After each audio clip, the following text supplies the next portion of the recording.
nag-iingat eh. Hello guys, farming is the best. Nagtatanim o nagbubunot? Siyempre, ayan ang itatanim mo.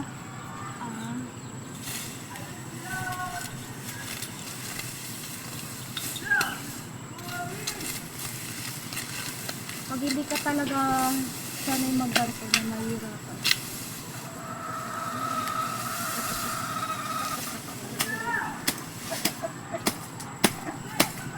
Kailangan na natin magtanim pag ilan para sa ekonomiya.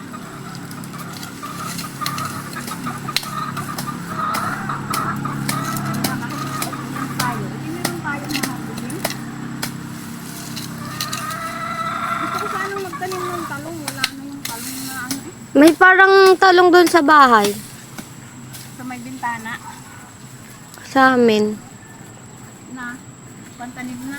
Oo. Dala ka dito. Yung avocado po.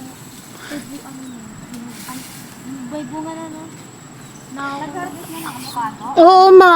Alam mo, yung nagbunga yun, ang liit ng mga bunga, yung tinanim natin, ang laki-laki.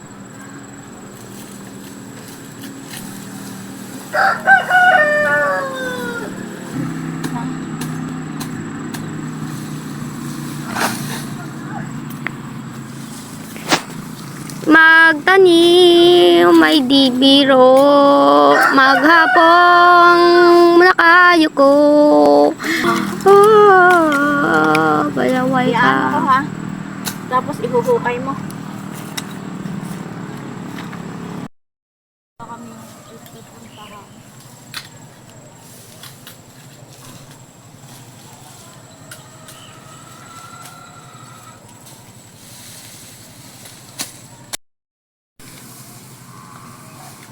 Hinihintay nga ng mother ko yun para gagawa daw ng kubo sa probinsya.